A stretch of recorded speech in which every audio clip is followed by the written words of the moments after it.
Support for this grassroots community television program comes from U.S. Trust. From wealth structuring to investment management, U.S. Trust's global perspective, unique team approach, fiduciary platform, and more than 200 years of experience provide for the kind of insights, solutions, and expertise that have a worth all their own.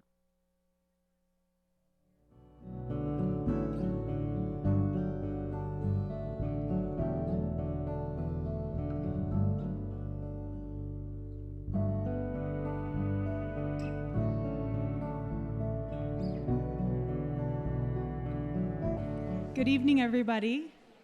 Welcome to the Aspen Institute. My name is Gina Murdoch, and I have the honor of introducing our special guest here tonight. I want to thank you all for coming to the third in our series, the Mind, Body, Spirit series at the Aspen Institute. My husband, Jerry, and I started this series to really connect with one of the founding principles of the Aspen Institute, that of the Aspen idea, nourishing and connecting mind, body, and spirit. How many of you were here in January when we hosted Dr. Deepak Chopra? That was fun, right? And in March, we hosted Marianne Williamson, which was great. And we have a lot of new faces in here for our speaker tonight. The Institute we wanted to sponsor this program to complement and expand the Institute's work in the health arena while introducing new speakers and audiences to its broader mission.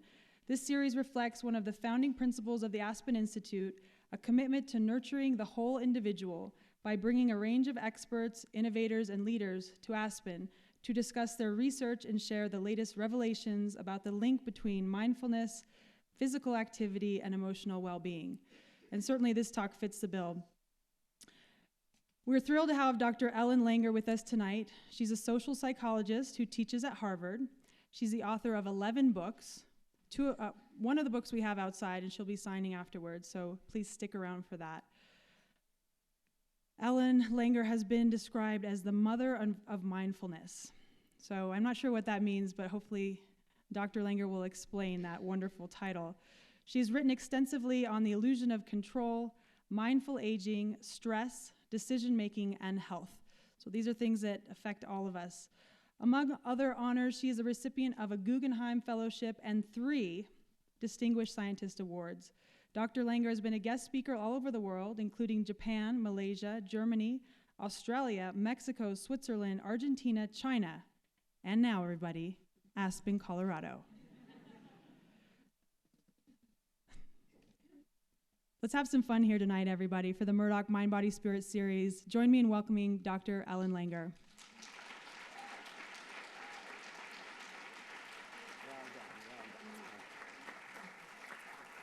Hi. Oh, good, responsive. Okay, that's going to be important because this thing isn't working.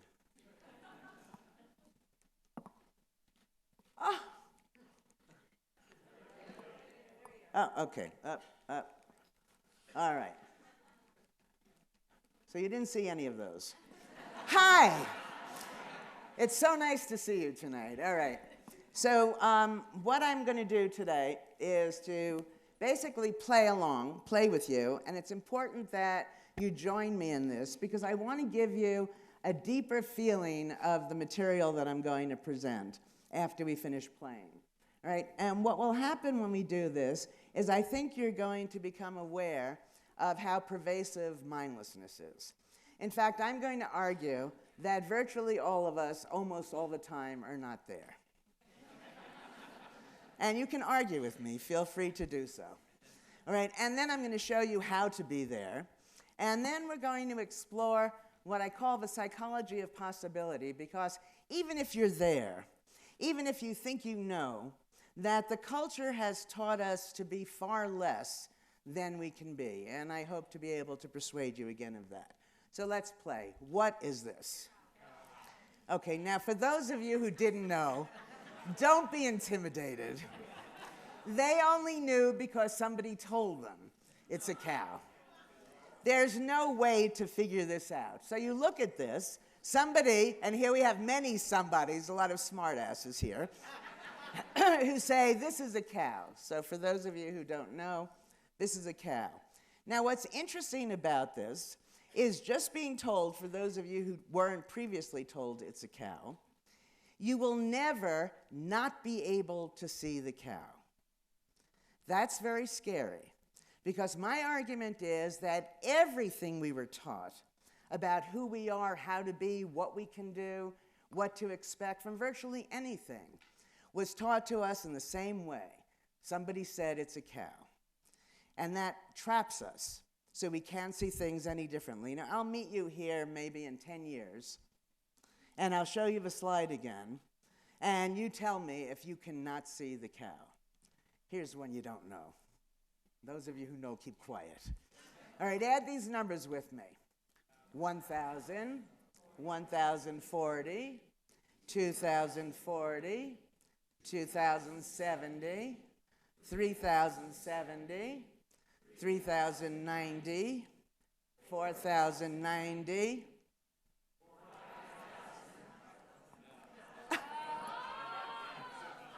For all of you who said 5,000, I want to do business with you later. Okay. Let's do another. Oh, an easy one. How much is 1 in 1? Not necessarily. In fact, 1 in 1 is 2 if you're using a base 10 number system. Many people don't even know there are different number systems. If you're using a base 2 number system, 1 in 1 is written as 10.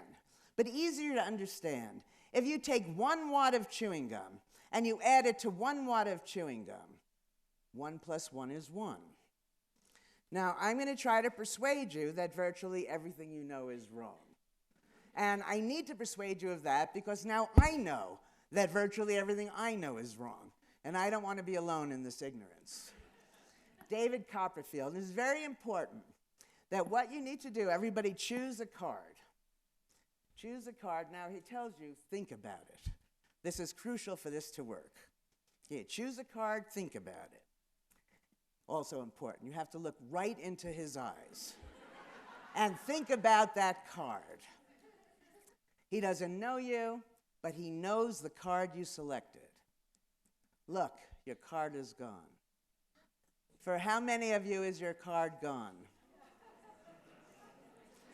Now, I also later want to talk to those of you who didn't raise your hand.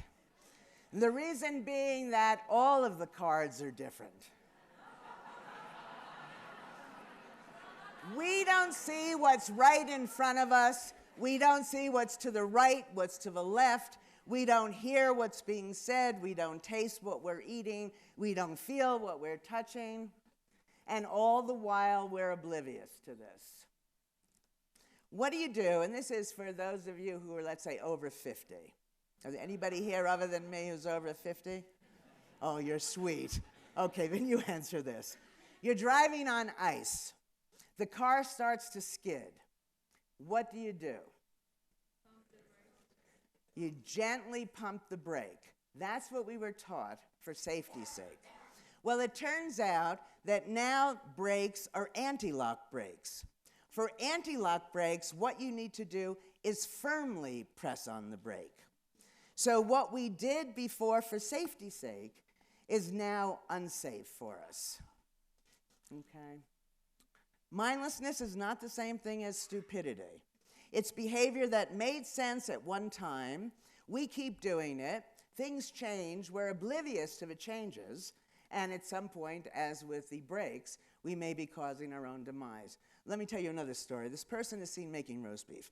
She cuts off a slice, puts the rest of it in the pan, and cooks it. When asked, why'd you cut off that slice first? She says, I don't know. That's the way my mother always made it. They go to her mother. Lo and behold, she's also making roast beef. She cuts off a large slice, puts the rest of it in the pan, and cooks it.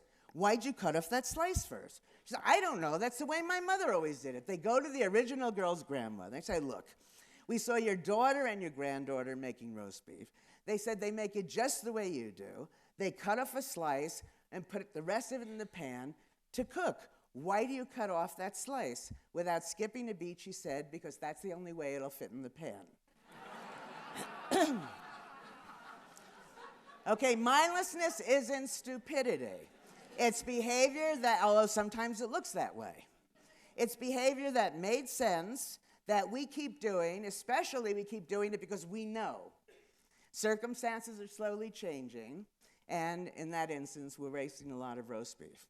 I was in a store many years ago, and I made a purchase, and I'm at the cash register, and I give the cashier my credit card. She sees it wasn't signed. She asked me to sign it. I signed it. She then runs it through the credit card machine, gives me the credit card slip to sign. I signed it. She then compares the two signatures.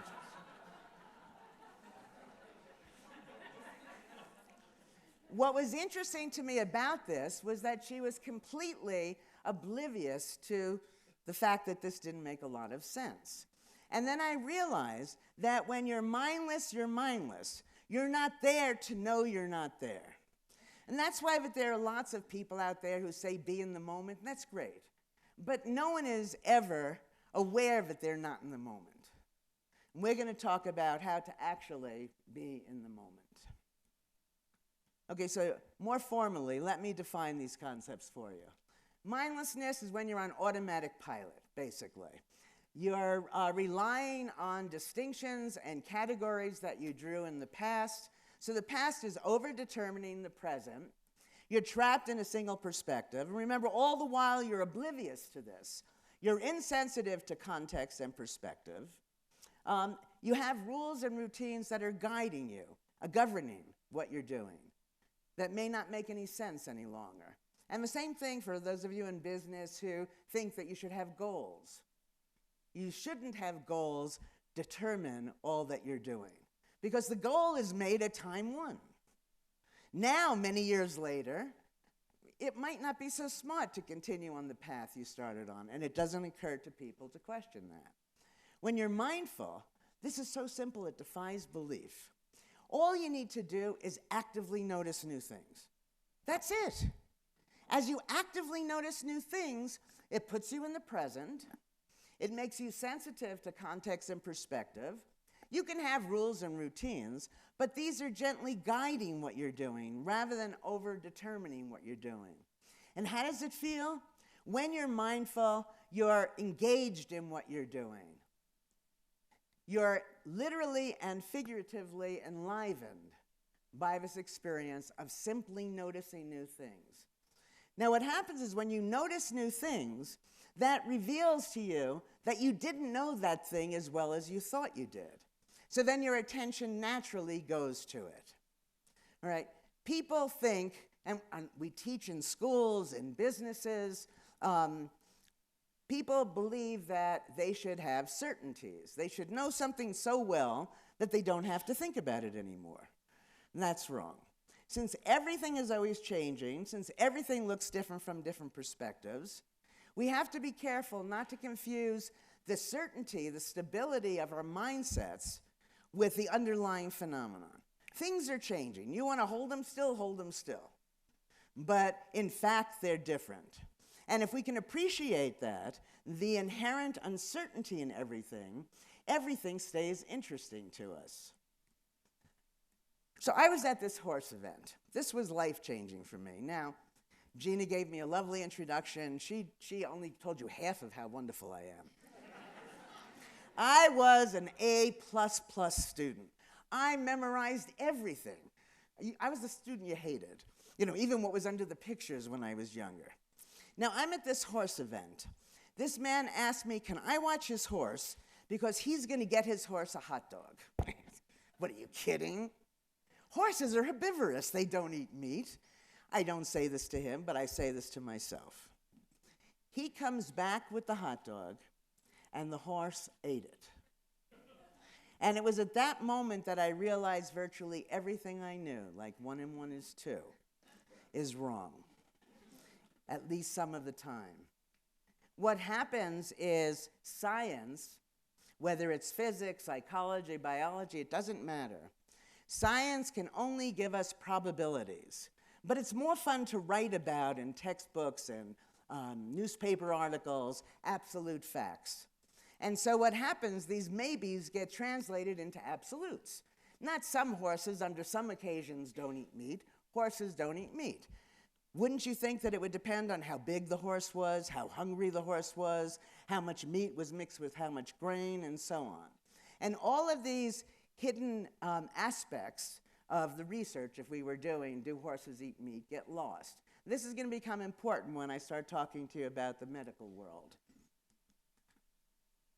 I believe that the vast amount of money and time we spend to increase people's health, to reduce depression, to teach people to be innovative, wouldn't be necessary if we weren't taught to be mindless in the first place. No matter what we're doing, giving a talk, playing golf, I don't know, what do you do in Aspen? Walking the nature trails, looking at the beauty. No matter what you're doing it mindlessly or mindfully. And the consequences of being in one state of mind or the other are enormous. Now, I'm an academic, sort of.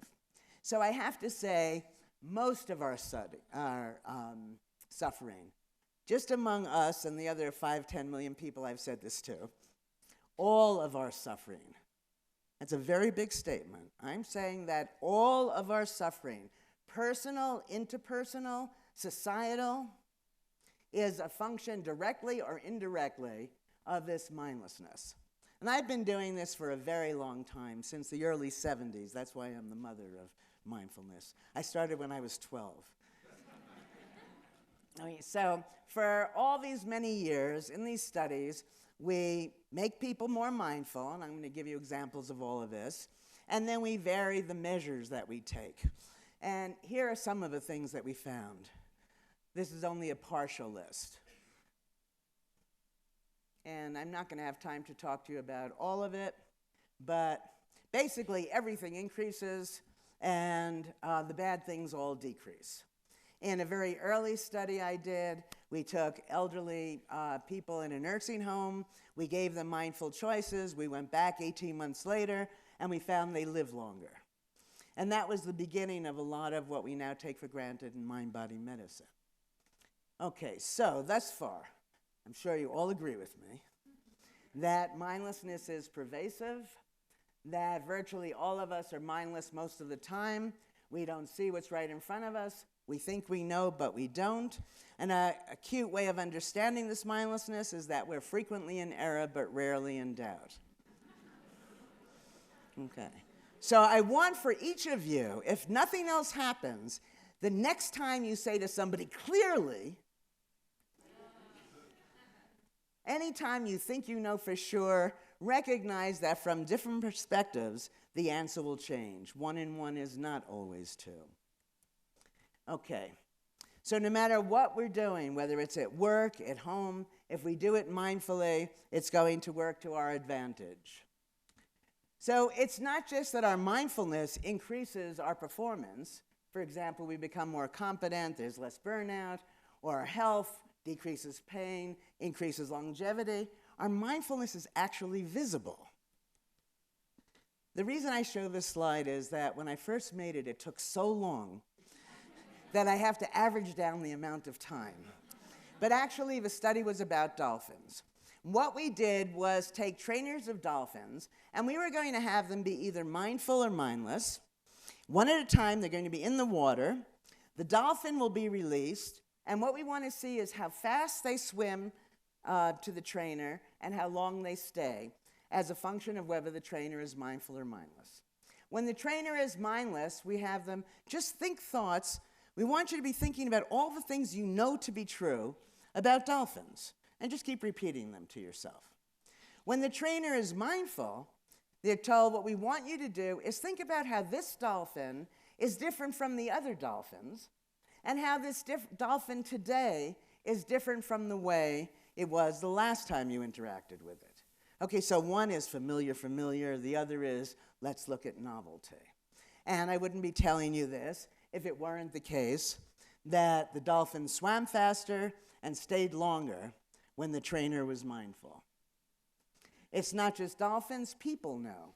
And we know they know. We have these expressions like the light's on, but nobody's home. And my feeling is most of us just aren't home. So what we did was to the first study we did with children. And a lot of people say, well, stay together for the children's sake. That's really a bad idea. Because most of the time, not always, because the children know. So we had kids at camp. They were visited by who they thought were coaches from another camp. And they were instructed, when they're interacting with the child, to be mindful or mindless. When they were mindless, we said, we want the kids to like you. So pretend you're interested in what they have to say. When the coaches were mindful, we said, we want the kids to like you. We want you to notice how the child changes verbally and non-verbally in the course of the interview. They speak to the child 10, 15 minutes.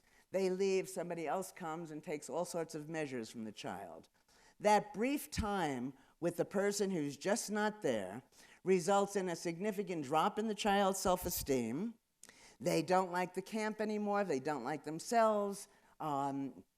They're not helpful anymore. On all the measures we took, that interaction then showed a significant drop. Now, John Savloka and I did this a while ago. We're going to have people sell magazines. So now we're with adults. Do they know?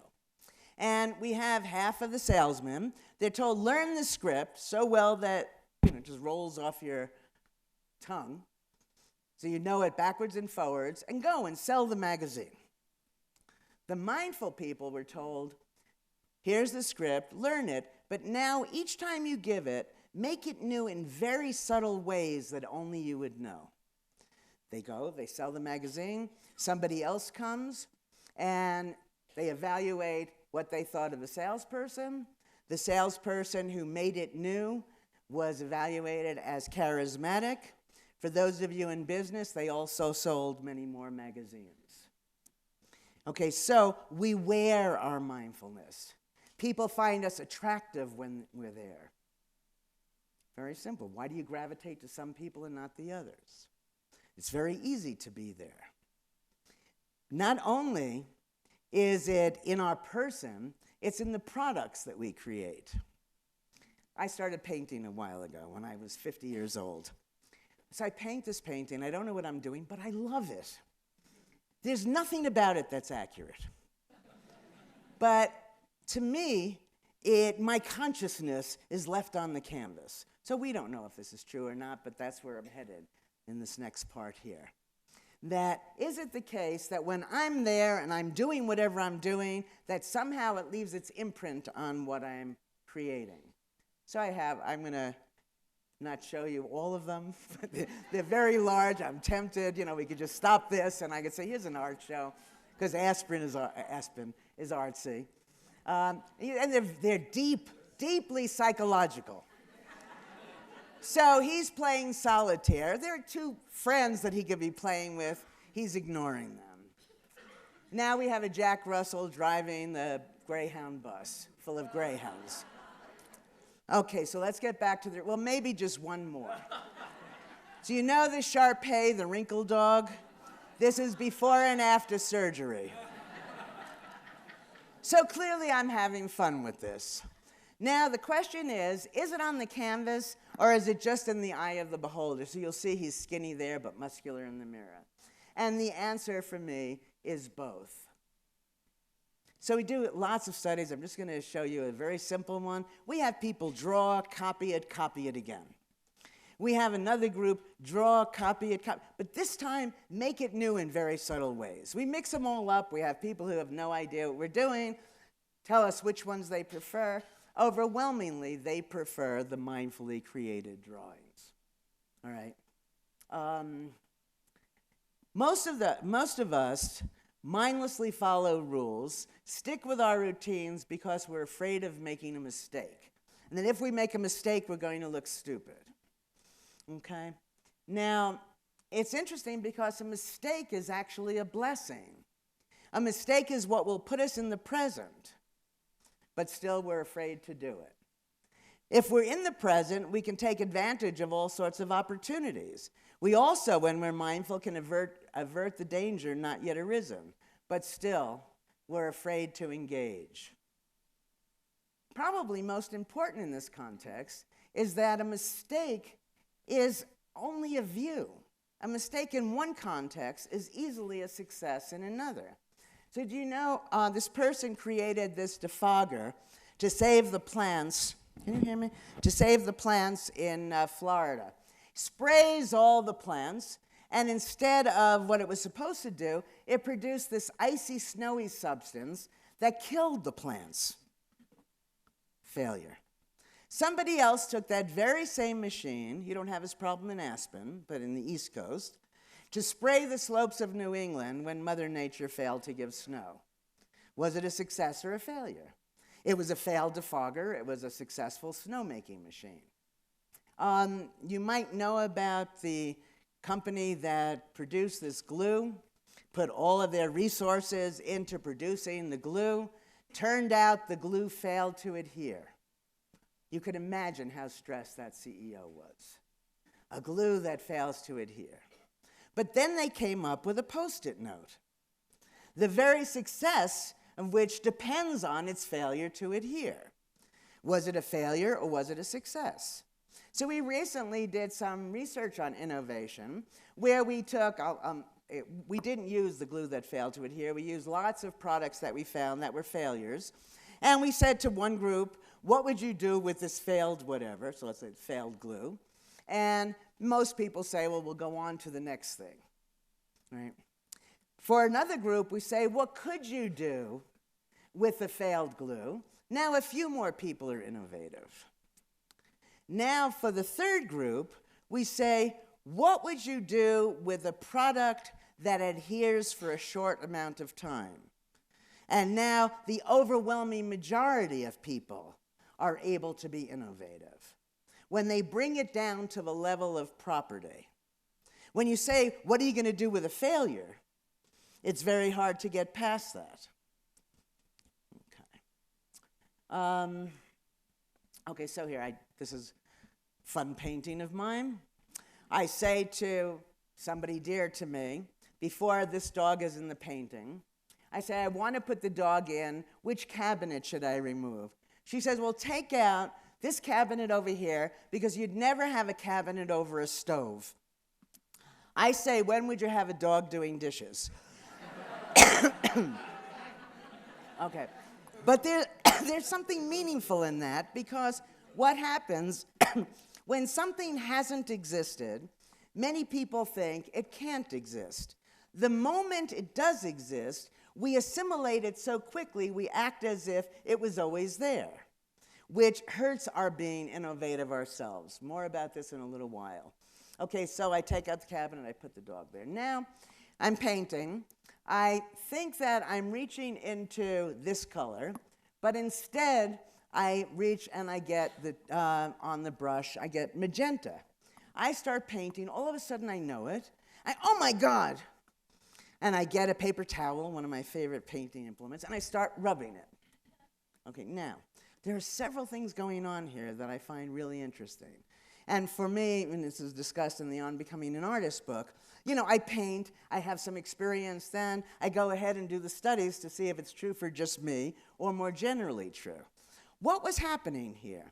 It didn't make any difference what color I was using, but still I reacted like, oh my gosh. And it occurred to me that that's what we do with all the decisions that we make. For something to be a decision, it means there must be uncertainty. If there's no uncertainty, there's no decision. The moment we make the decision, oh, I'll use this color, everything else then becomes wrong. If, when you made the mistake, you reflected and realized it was just a decision, there was all this uncertainty before you made it, it wouldn't be so terrible that now you're going in a slightly different direction. Then I look up and I see, you know, I like the cabinets better this way. And that's what the study that I'm going to tell you about is all about. That if when you make a mistake, you go forward and incorporate the mistake into what you're doing, you will be mindful.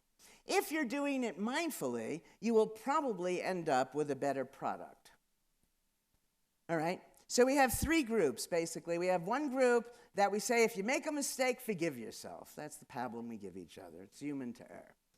Another group we don't have make a mistake.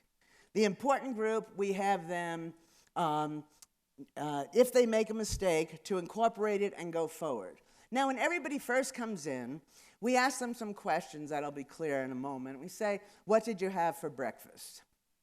Okay, and they answer this. Now they're in the different groups, and we're going to have everybody, it depends on the study, sometimes they're drawing, sometimes they're writing essays, building things. We say to them, we want you to write an essay about morning. Halfway through, we give them a questionnaire, and the questionnaire says, we know how hard it is to think about morning. Now morning is spelled M-O-U-R-N, grief. So they made a mistake. We primed cock-a-doodle-doo, so everybody is thinking morning, and they're all writing about the sun is shining, and Aspen looks beautiful, and the flowers are in bloom, only to see that they were supposed to be writing about grief. Now you go back to what they're doing, and the question is, those who go forward and incorporate this mistake into what they're doing, what will they produce? And it turns out that what they produced were evaluated as better than even those people who didn't make a mistake. We don't need to be so afraid of making mistakes. Our mindfulness is visible in the things we produce. It's even audible in the music we make. So many of you here probably are aware that symphony musicians, it's considered a reasonably high status position, but many of them are bored to death. They're playing the same pieces over and over and over again, but they're loath to give it up. So we take some of these musicians and we teach them to play this piece. They're all going to play the same piece, but to play it mindfully. And what they're told is make it new in very subtle ways that only you would know. Now, they're playing classical music, not jazz, so indeed it's going to be subtle. We have the mindless group that's told, remember a performance you were pleased with and just play it the same way. We record the pieces, we play it for people who have no idea about the study, and we just ask them how much they like the recording and which one they prefer and so on. People overwhelmingly prefer the mindfully played piece, 89% of them. Moreover, when we ask the musicians, they prefer, without question, playing it mindfully. Now, when I was writing this paper up, there was a hidden finding relevant to leadership that I hadn't realized. What we have when we have a leader is the assumption that nobody knows what to do and everybody's got to be told for the performance, whatever it is, to be successful. Here, everybody is told, do your own thing. And in doing their own thing, they're all in the same moment, and it turns out that you get superior group performance by encouraging the group to be mindful. So I think that the major purpose of the leader should be to encourage people's mindfulness. So is mindfulness visible? Is it attractive? I think so. I think it's the essence of charisma. Now, women have a special problem with leadership, that if you're a strong woman, sometimes you're seen as a bitch. Am I allowed to say that? And if you're very caring, woman-like, nurturing, you're seen as weak. So what's a woman to do? So we have women be male-like or female-like, mindful or mindless, and it turns out it doesn't matter how you are, male or female-like. As long as you're mindful, people find you attractive, they find you trustworthy, they see you as charismatic. Okay. Now I want to turn to health. Okay. And I want to talk to you about this psychology of possibility. First, let's ask, why are we so sure we can't improve vision beyond 2020? Think ourselves thin, reverse virtually all brain damage. Possibility, I think, opens up when we recognize the important difference between uncontrollable and indeterminate. There is no science that can prove uncontrollability. All we can show in any experiment is that we tried this and it didn't work. That doesn't mean, it never means that something else wouldn't have worked. It's very important, just think about it. You can't find your keys. If you're sure that they can't be in the basement, you're not going to look in the basement. If you say, it's not likely that they're in the basement, then you may go down there and they may be there. You don't try what you think you can't do. But we can never know that we can't do it. All right, that's important because I'm going to challenge, again, most of the things we think that we can't do. And say that once we recognize that the things we thought we couldn't control, that the best we can say is we don't know, then we may be willing to consider some new ideas. So first I want to talk to you just briefly about some medical vocabulary. When I started writing this book, I was looking for a definition of chronic. So many people have chronic illnesses. What is chronic? Does it mean you have to have the disease, the symptoms 24/7, 3 times a week for 2 hours each time? What does it mean? There's no definition. It's very important. The reason it's very important is because what's happening when you don't have the symptoms? And by not asking that question, we give up an enormous amount of control over our health. So let's just say, for example, we can do it with any of them. Let's take asthma. Let's say when you're with Gina, you need the inhaler. When you're with me, you don't need the inhaler. If you were paying attention to the variability in the symptoms, when are they more, when are they less, when are they even not there, then you ask the question, why? And then you would find that, I should have done it in the reverse, Gina, forgive me. Then you find, well, stop seeing Gina. You won't do that. Or make the interactions with Gina more than they are with me, more like they are with me. I don't know if I'm being clear about this. Whatever some people who are depressed think they're depressed all the time. No one is depressed equally all the time. It's ridiculous. But what happens is that when you're not depressed, you're not thinking about being depressed. And then when you are depressed, you're back where you were before, so you think you're depressed all the time. So if you just kept track of it, you'd immediately feel better to see, I thought I was depressed all the time. I'm not depressed all the time. But then you do the simple search for why now am I not depressed, and try to replicate that experience for you. We have a culture that has made everything into a disease. How many of you are dyslexic? Okay. Now, for people who are dyslexic, to walk around with that, if I gave you a page to read that had 250 words on it, probably you'd miss 1 word, maybe 2. So the mathematicians who got adding the 500,000 right, somebody tell me what percentage is 2 over 250? We know he's getting at least 96% of what he's reading correct. Doesn't it seem odd to define yourself by what you're missing? Now, if you said, why am I getting these words wrong and not these other words? Then you can start to possibly fix the problem. But we don't do that. The doctor gives us a diagnosis, we assume we have it all the time, and in that assumption, we give up all of the control that we could otherwise exercise.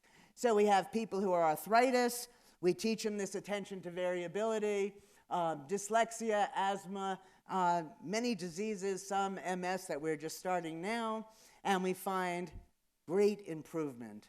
And I think it's going to speak to all diseases. Did you understand?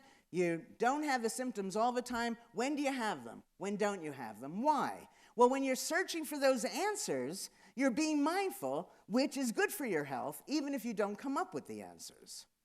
Okay? Now, another thing I noticed is the use of the word remission. I was at my friend Eva's house.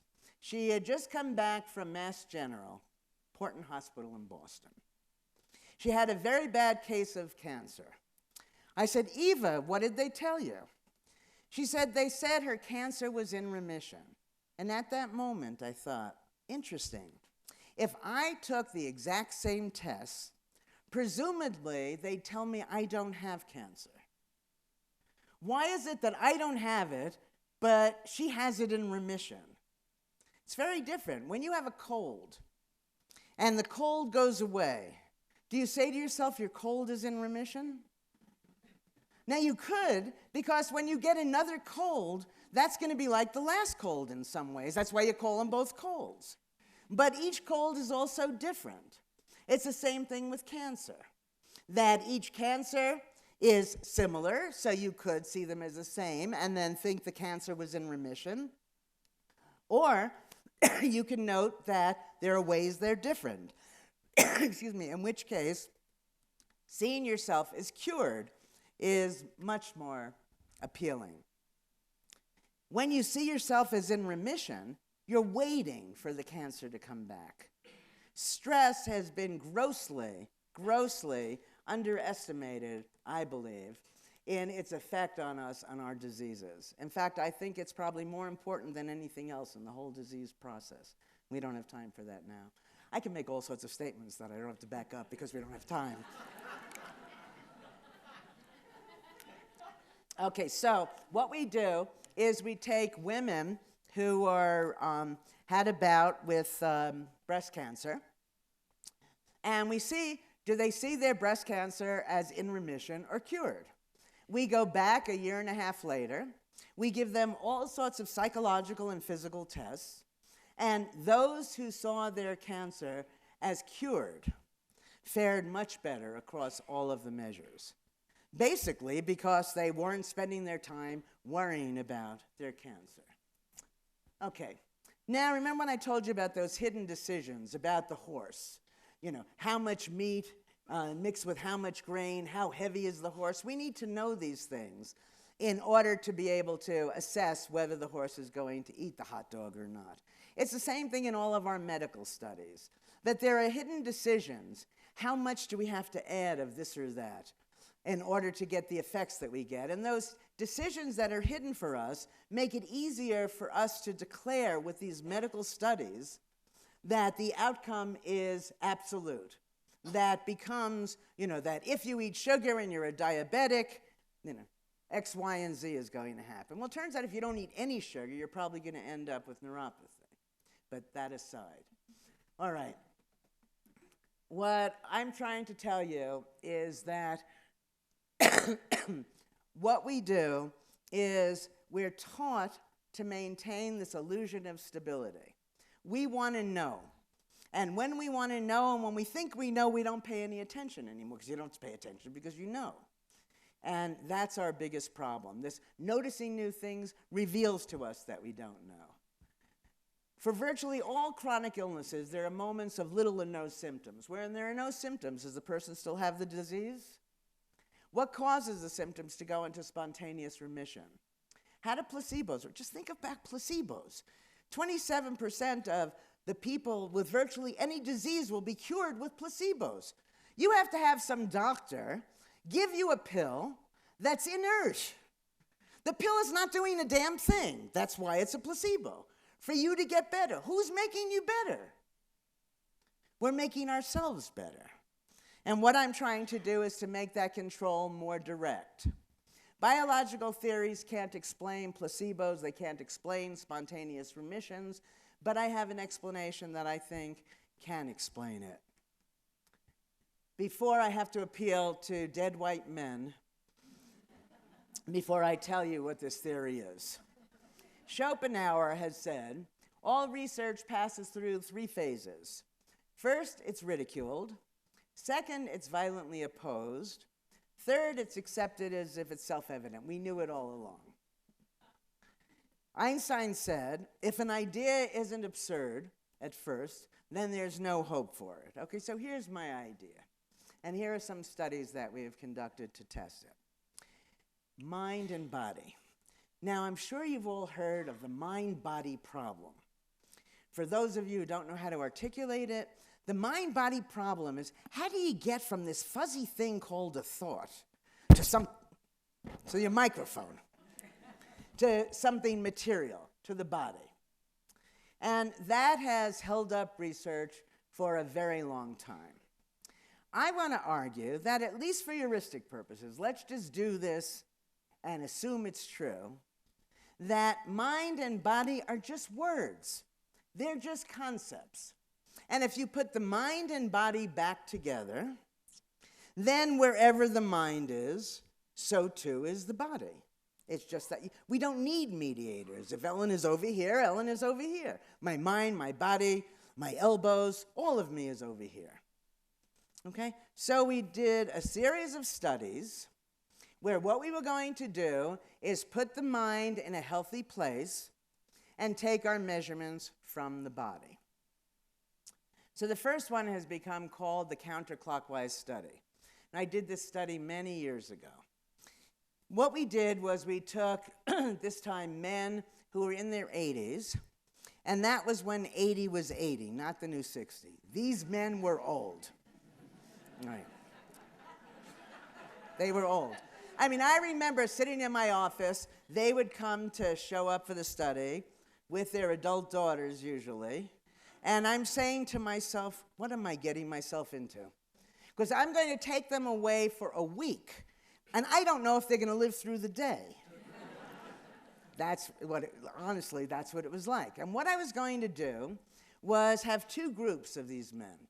One group was going to go to this timeless retreat that had been retrofitted to 20 years earlier. They were going to live for the week as if it really was that earlier time. They would be speaking about events from the past, but they would be speaking about them in the present tense. They were told to correct each other if anybody started to talk about it as if it was the past. So for them, in all ways, it was 1959. We had designed the study in 1979. I wrote it up first in 81. The comparison group was a group that was going to be reminiscing. They were going to be at the same retreat, watching the same movies, talking about the same topics, but for them, now was now, and they were talking about the past. Then was then. Now, interesting, the first group I took to the retreat, and by the way, let me tell you that this was pre-Google. I know some of you can't imagine what that was like. To find out what was going on in 1979, you want to find out, go on your iPhone. And by the way, everybody can turn your iPhones off, on rather. Okay. Usually people, it doesn't matter. You can go on your iPhones or whatever, Android, whatever you have, Google events of 1959, and in seconds, you're going to get a list of things. That wasn't the case then. So it was really a very major thing. So I have these men in this van. We're going to the retreat. We have music from the past playing.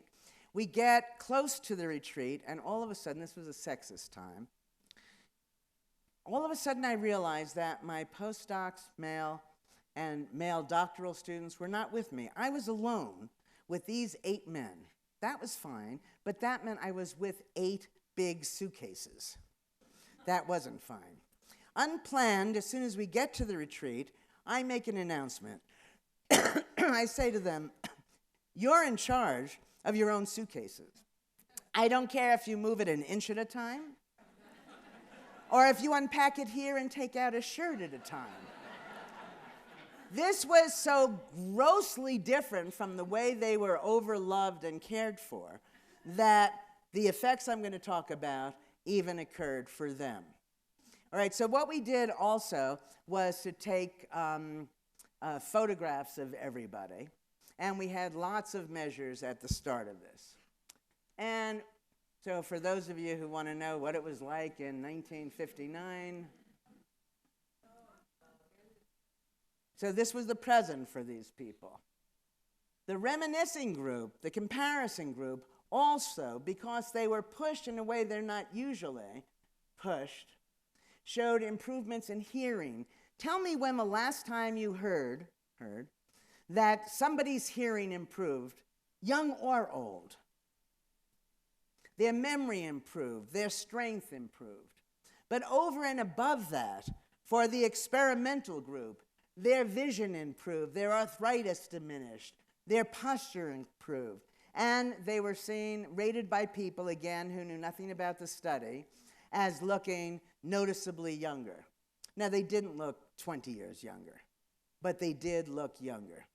And what was interesting was some of the I wrote about this again. I wrote about it years ago after we first did it, but then I was young, and you have to worry about your career and things of this sort, so I didn't tell it full out because I thought I'd be laughed at.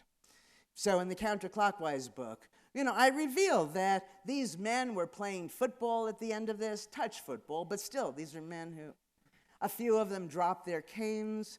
This has been recently replicated by the BBC with actors from England, the Netherlands, and in South Korea.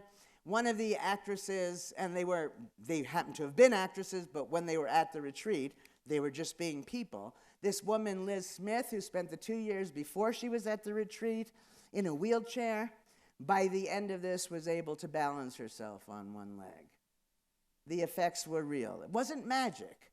We can all do it, but it doesn't occur to us to do it because we have a chronic this, or we're told the best we can do is that. And nobody can know those things. Why should we all accept them? Okay, so now, and some of this is on our new website, the Langer Mindfulness Institute, if you want to learn more about that. Because now we're actually running these retreats for people of all ages. Chambermaid study. Now, this is a very recent study. Okay, so chambermaids, as you all know, these are people who are exercising all day long. We ask these chambermaids, how much exercise do you get? They say they don't get very much exercise. Well, that itself is bizarre. And that's because what exercise is defined by the Surgeon General, who sits in an office like many of us all day long. So it's what you do after work. Now, if these women are doing exercise, and exercise is so good for you, then they should be healthier than socioeconomic equivalent others. Turns out they're not. Okay, let's just put all that aside. Now we take these chambermaids, very simply, we divide them into two groups, and we tell half of them that their work is exercise. Making a bed is like working at this machine at the gym, and so on.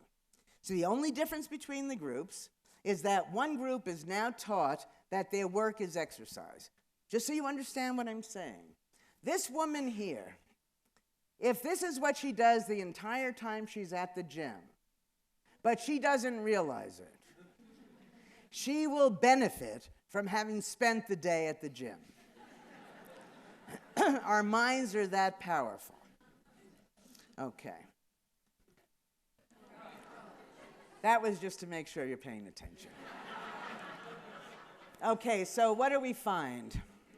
So from this very simple treatment, what we do is we ask people, we find out initially how much they're eating, how much exercise, how much everything that we can think of. Then we come back, I don't remember now if it was 6 weeks, a month, but we come back at a later date, and we ask people, is she working harder than she did before? Is she eating more? And we go through as many measures, no differences. The only difference at that point was one group believes their work is exercise. Those who believe their work was exercise now lost weight. There was a decrease in body mass index, a decrease in waist to hip ratio, and a decrease in blood pressure from the change in their mindset. Okay, so then we do another study. Everybody here has been tested with the Snelling eye chart, I assume. There's something about this that's really bizarre, many things. But one, we go into a doctor's office, which for many people is stressful. In the doctor's office, he shows us letters, or she, shows us letters that make no sense. They then give us a number, and we take that as a measure of how we see. I don't know about you, but when I'm hungry, I can see the restaurant sign much sooner than when I'm not. And if I owe you money, I probably can see it sooner. All right. You can see things in color, but more important to go back to the attention to variability. You don't see the same way all day long. After you eat a heavy meal, you probably see less well. After you've exercised, I don't know if you see better or worse, but I would bet that it's different. Things change. But in this culture, all we want to do is hold things still. And again, control over our health comes from letting things more naturally vary. But the important thing about this chart was I realized that because the letters get progressively smaller, implicitly, this chart is telling me soon I won't be able to see. So what do? We reverse the chart. So now the chart is telling me soon I will be able to see. And what happens is people can see things they couldn't see before. Now, most of us believe about 2/3 of the way down the chart is when we're going to have trouble seeing. So we start the chart 1/3 of the way down. So now 2/3 of the way down are much smaller letters. And prior to that, people again can see what they couldn't see before. We have some new research that's pretty dramatic. I'm going to tell you about it, but I can't say it with any certainty. I'll say it with certainty, but you shouldn't take it with certainty, because one, the diabetes study we haven't even completed, and the cold study we're trying to replicate. But the cold study is really extreme. Now, I don't know if you know anything about the history of medicine, but medical people used to believe that psychology really didn't matter at all. That what you needed to get sick was a pathogen. If you didn't have the introduction of some bacteria, whatever it is, virus, you're not going to get ill. Okay. And then they started to think that, well, maybe psychology matters some. If you understand what I'm saying, this is the whole ball game. Maybe psychology. Very extreme. That gives us really much more control than we could have imagined. We take people who agree to be in a study and agree to give themselves a cold. They're all healthy. They come into the study. They're watching a video of people coughing and sneezing. We have tissues, Vaseline, cough drops, chicken soup, all the things that remind us of colds. And you know, without the introduction of a pathogen, they're able to give themselves a cold. Now, we have to replicate that. So if you tell anybody about it, whisper it. Okay.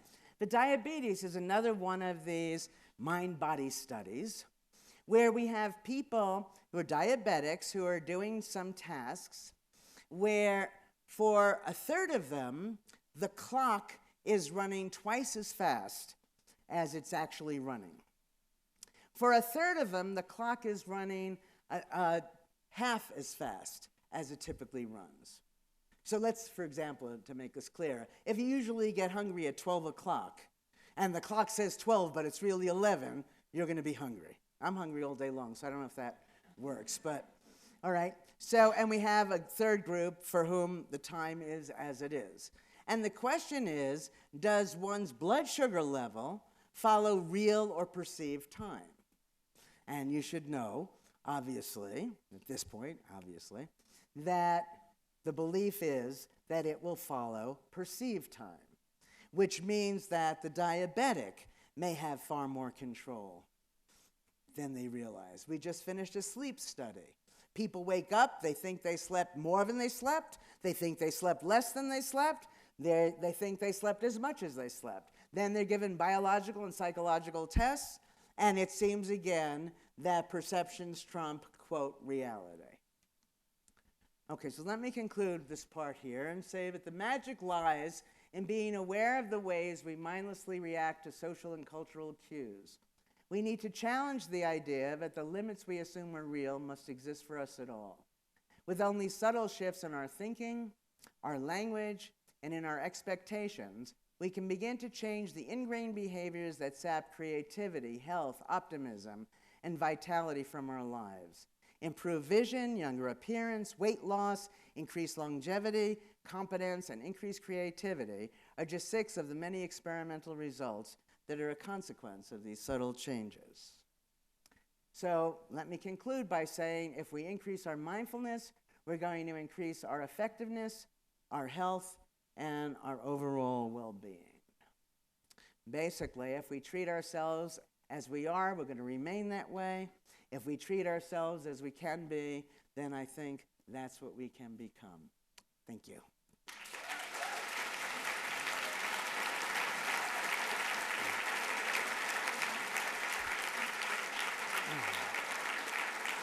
Thank you. All right, now, challenge me.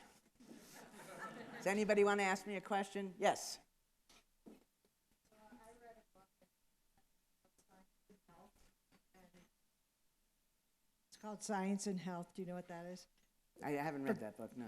It's Christian Scientists. Oh. And this is what this is all about. But when I was told my cat had diabetes, I think, how does my cat think that he has diabetes and create this illness for himself? Well, okay, that's an interesting question. No, that's an interesting question. Now, what I am saying is that we may be able to cure these various ailments, which is a separate question from what brings it about in the first place. Certainly, if I were to, forgive me for this, but shoot you in the arm, you're going to bleed, right? Start. It's not going to feel good. But the question is, the healing. Can you affect that healing? And I believe yes. But don't be carried away only by the physical implications of all the things that I'm saying. Because there's a psychological part, the whole first part of what I was saying, that's just as important. But actually, a thought comes to mind. I was doing this consulting in this nursing home many years ago. And I said to these people, what is it you would like to be able to do that you can't do? And this one woman said, you know, her arms are paralyzed. She said it's embarrassing for her for someone to have to blow her nose. So I said, okay, let's see what we can do. So I said, raise your arm to here. She couldn't do it. I lowered it to here. By the way, do you know Zeno's paradox with respect to distance? Zeno, who I believe was a cynic, said, if you always go half the distance, so I'm going to come to you, the end of the stage. You always go half the distance, you're never going to get there. You get closer and closer, but you get smaller and smaller, right? You'd be an eighth of the way, a 16th of the way, 30 seconds. You're never going to get there.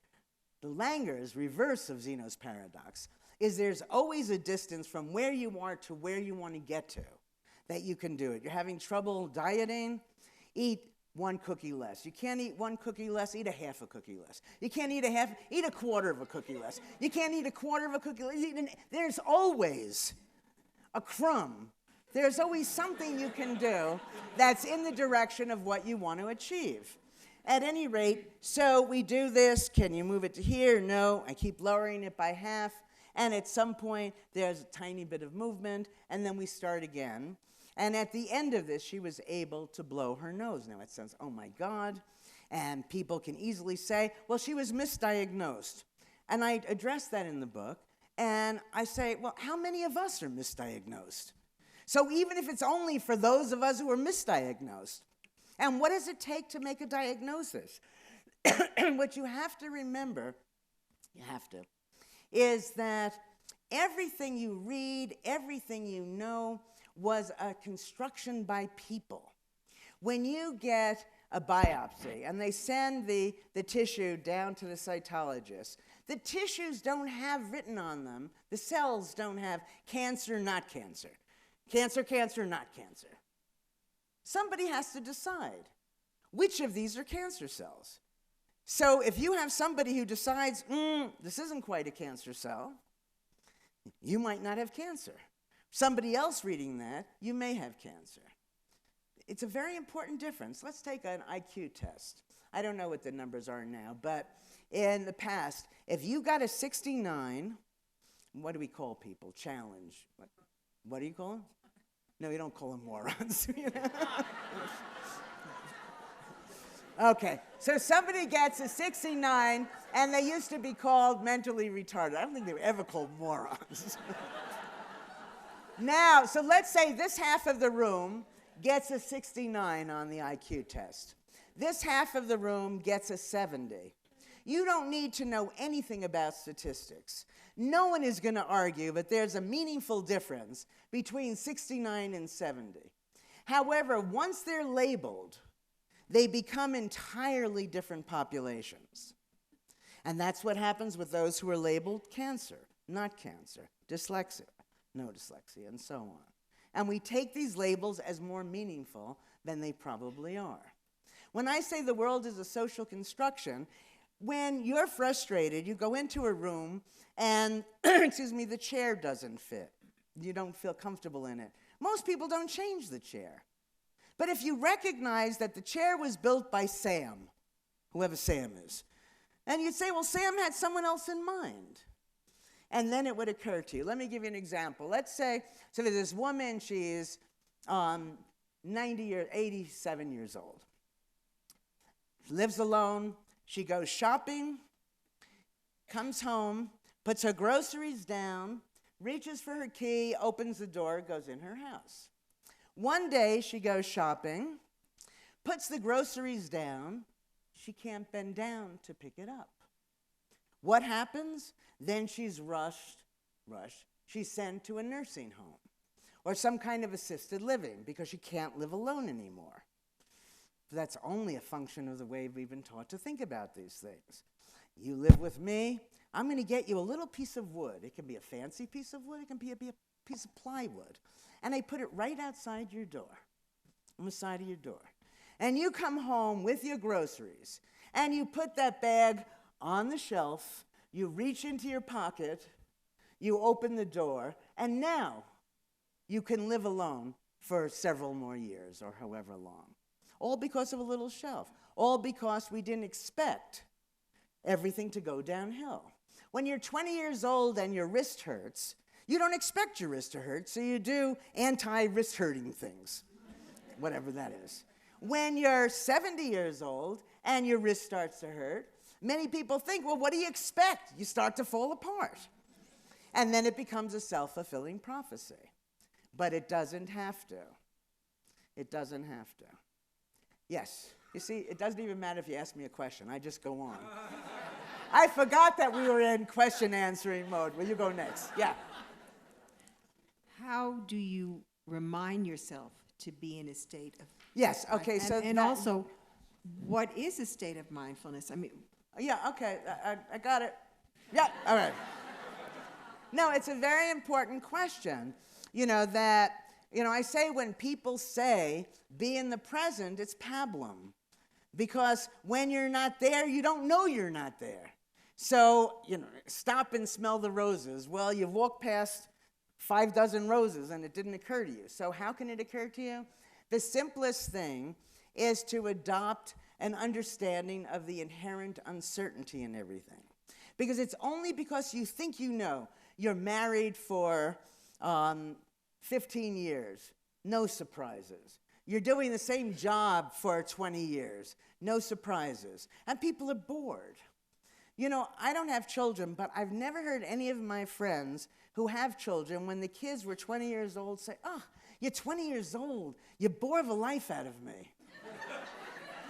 It doesn't happen. Why doesn't it happen? Because we expect our children to change. So we look for changes. So if you think you don't know for sure, will this horse eat the hot dog or not, you're there. And the way to be there, or just, if you travel, when we travel, we expect to see new things, right? But there are new things happening all around us. And so in expecting novelty, we're naturally there. I was at Masada many years ago, and I liked rocks. And I do everything with such enthusiasm.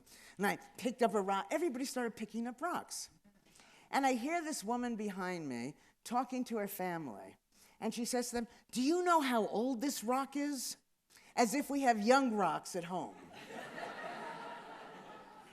Okay, everything is new. And if you can understand that everything is new, you will naturally pay attention, but you don't want to pay attention to it with the goal of understanding it so well that it becomes mindless again.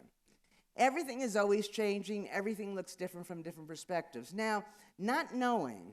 So I've given you a tremendous amount of power if you can just accept that no one knows. Because the next time you're talking to one of these people that's intimidating, that acts as if they know, you just keep poking because they don't know. They can't know. Now, to not know, there are two kinds of not knowing. That if you make a personal attribution for not knowing, I don't know, you're acting like you know, maybe you do know, then I fake it, I pretend, I'm inauthentic, I keep to myself, I do all sorts of things that are not particularly healthy. You don't want to do that. You want to make a universal attribution for not knowing. I don't know, you don't know, you don't know, nobody knows. And then not knowing is easier. And if you're teaching, and you ask a question and the student gives an answer, you don't obnoxiously, which so many of us were taught to do, say wrong, you're an F student. What you would naturally do is say, how did you come to that answer? Well, if I add 1 wad of chewing gum to 1 wad of chewing gum, I get 1. And everybody learns it. We have been so indoctrinated into a world of better and worse, where everybody wants to always see who's on top, that we misjudge each other all the time and cause a tremendous amount of unhappiness. The amount of money that's spent in this country on antidepressants is staggering. And I think that it wouldn't be if we had more respect for each other. Well, how do you respect each other? What you do is you realize the thing you're calling by some name looks different when called by another name. You may not like me because I'm impulsive. From my perspective, I'm being spontaneous. I might not like you because you're so rigid. From your perspective, you're being dependable, someone you can count on. And you I can't stand because you're so gullible. But that's because you're trusting. Now, I did an experiment many years ago where I took about 300 of these descriptions, and I asked people, circle those things about yourself that you're trying to change, but you're having difficulty changing. So for me, I'd circle impulsive. Then you turn the sheet of paper over, and in a mixed-up order is the positive version of each of these. What things about yourself do you really value? Spontaneity.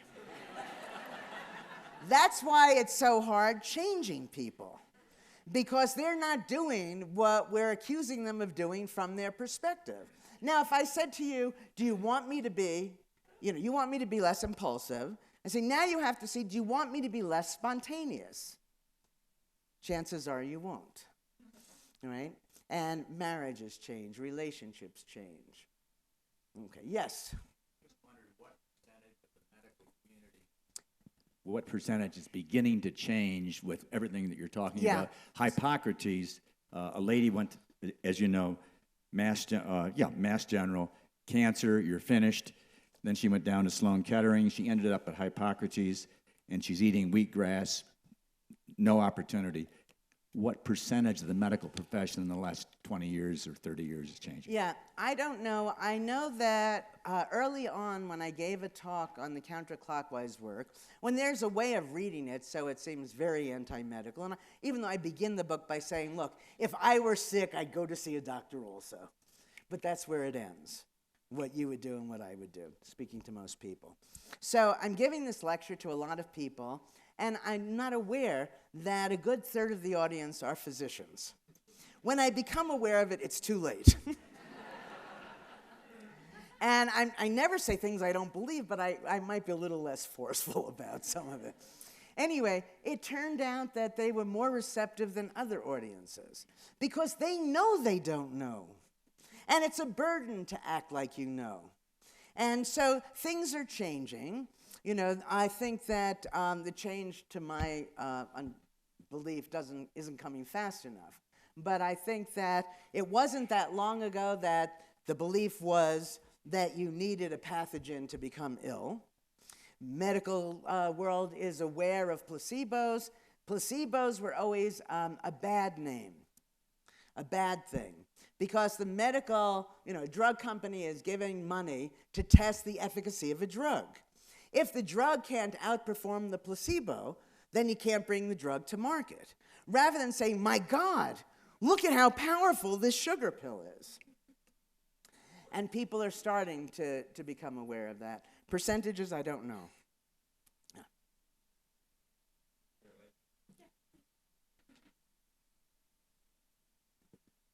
Mindfulness is often associated with a meditation that Yeah. sort of brings you there and Yeah. So, concentrate on your breathing, which yeah. has never made me mindful of anything other than the fact The it changes breathing. my breathing. But Yeah, okay. So, that's a very important question. That what is the relationship between what I'm saying and meditation? Well, for those of you who don't know, that meditation is undertaken in order to arrive at post-meditative mindfulness. This is happening immediately. Now, I did some early research on meditation, and meditation can be wonderful. However, I know a lot of people who can't sit still for 5 minutes once a day, who are not going to be able to sit still for 20 minutes twice a day to meditate. It's an alternative. They can both get you to the same place. This is more active. That there are, the idea with meditation is you sit there, and it's wonderful, really, that what will happen is when thoughts come, you just let them go. And that's very important because over a long period of time, you come to realize that they're just thoughts. See, what I want you to do is you take that thought and you undress it, and you attack it this way, and you attack it that way. And by doing that, the thought also has no control over you. So you start off believing when you're stressed. So events do not cause stress. What causes stress are the views you take of events. So you open up that view, you can diminish the stress. So, for example, you believe this thing is definitely going to happen, and when it happens, it's going to be awful. So you want to attack both parts of that. How do we know something is definitely going to happen?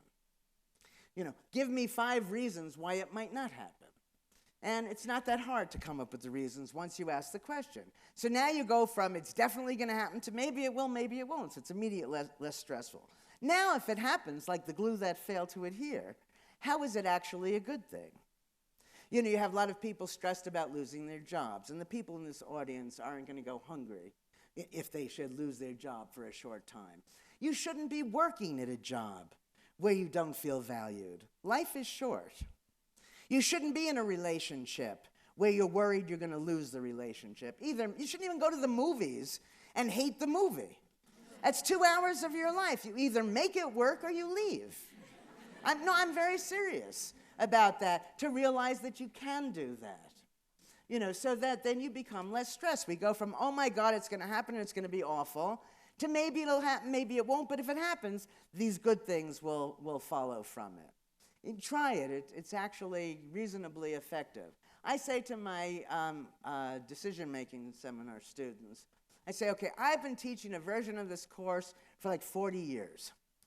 I've never missed a day. What is the likelihood, and I teach it on Wednesday, let's say. I say, what is the likelihood I'm going to be here next week? Now, these are Harvard students, bizarre. We go around the room, they say 98, 96. How are they doing this calculation? What they're saying is, it will happen, but they don't have the guts to say that. So it's 98, 96. Now I say, so they're all sure it's going to happen. That's how we predict what's going to happen, is what happened in the past. But things are only the same until they're not. Now I say, okay, let's go around the room, and everybody give me a good reason why I might not be here next week. And they have no difficulty coming up with reasons. Well, you figure you've always been here, you deserve not to be able to. Your dog needs to go to the vet. A friend needs to, and they generate all sorts of reasons. And then I say to them, what is the likelihood that I'm going to be here next week? And it goes from 100% basically to 50%. They don't know. We think we know things because looking back, it's very easy to make everything make sense. Going forward is a whole different story. Going forward, we can't know. Stress relies on a belief that this thing is going to happen. So the first thing to do is to show yourself that we don't know it's going to happen, it's not going to happen. If it happens, it's not going to be so bad. The relationship ends, it's opportunity for you to breathe again, for you to seek out a relationship that better meets your needs, and so on. All right, was there another question? Yes. You're in charge? I'm in charge. 1.5 more. Yeah. Your earlier answer to the question of how was compelling but deeply unsatisfying. Because... Well, maybe I asked too many questions. Because I think I would like to know if you could talk a little bit more about how to drilling down. Your earlier answer was to suggest the adoption of an attitude of doubt. That brings to mind the absent-minded professor who doubts everything but is hopelessly preoccupied. So speaking as a modern-day husband, what mental exercises can you suggest? If it's not meditation, what is it that can make you mindful? Sure. Well, we have lots of programs where we can give you these exercises, but I'm giving you the bottom line, that if you can go from your certainties to doubt, and we'll talk later about this absent-minded professor. It's wonderful. I'm allowed to forget anything because I'm a professor. It works beautifully. You're a moron if you forget something, right? That's what we figured out. I don't mean you personally, but that was your character, or an idiot. So I don't know many professors that are really absent-minded. Okay, so once you know you don't know, then you naturally pay attention to it. If you can't tell yourself you don't know, then approach anything you think you do know and notice new things about it. So I can take two things that seem the same. Oh, here we have two fingers that seem the same, and ask you to notice the ways they're different. Well, one is on my right hand, one is on my left hand, and so on, and you will notice. And then things become interesting again. So we have this idea that there are some activities that are exciting, that, if you're doing them, you don't need any exercises. There are other activities that are deadly dull. So let's go back to chambermaids. I teach my students, how could you spend your whole life making beds? I said, well, those beds are telling you stories. Every room you go in, those sheets are telling you what went on there. How many people were participating? If you're really good at it, you know how much they were enjoying it. It's all there. But for most of us, we don't look. It's just a sheet. And so what happens is the more we do this, the more engaged we become, the more the world opens up for us. And it starts to happen on its own.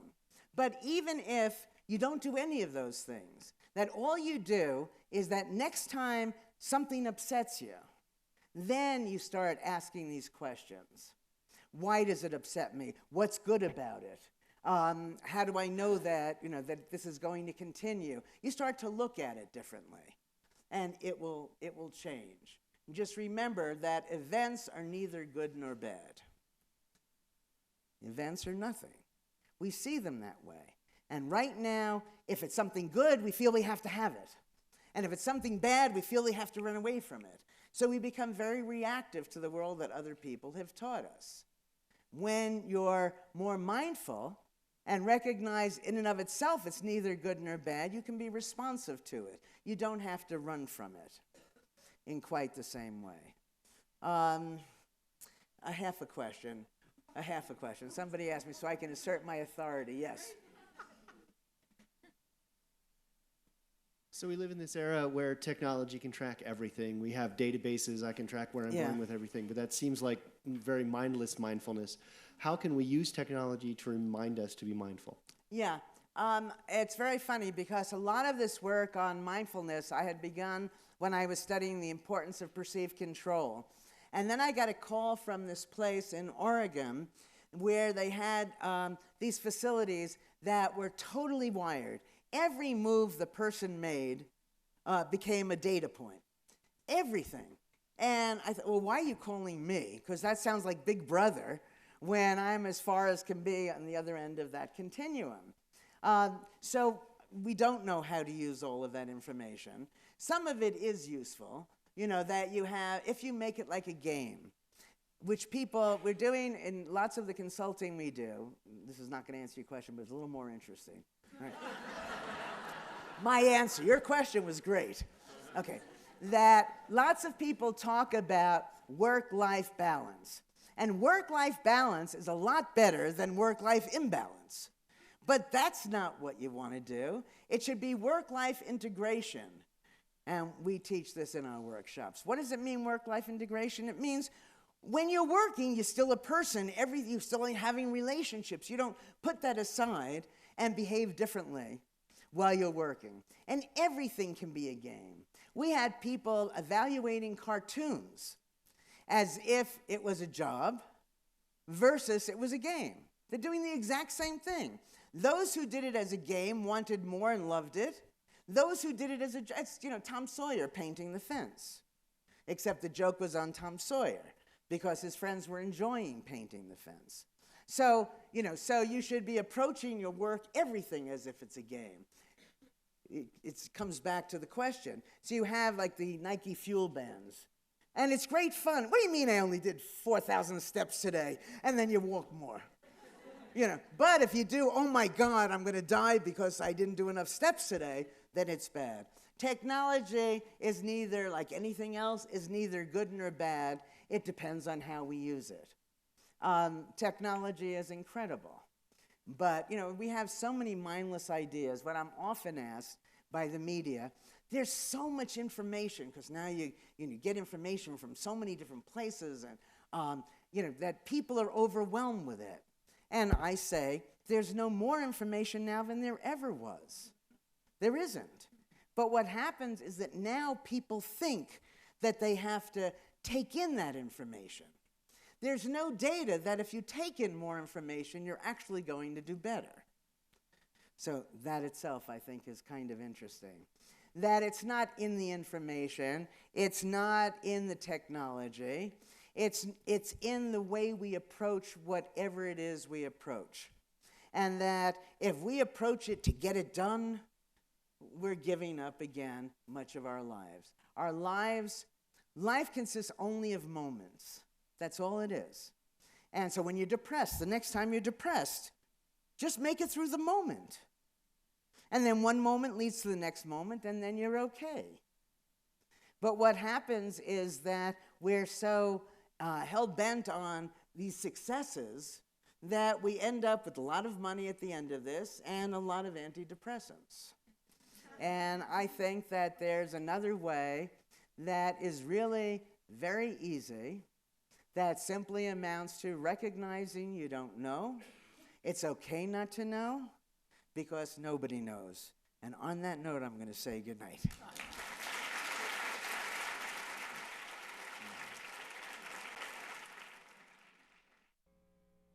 Support for this grassroots community television program comes from U.S. Trust.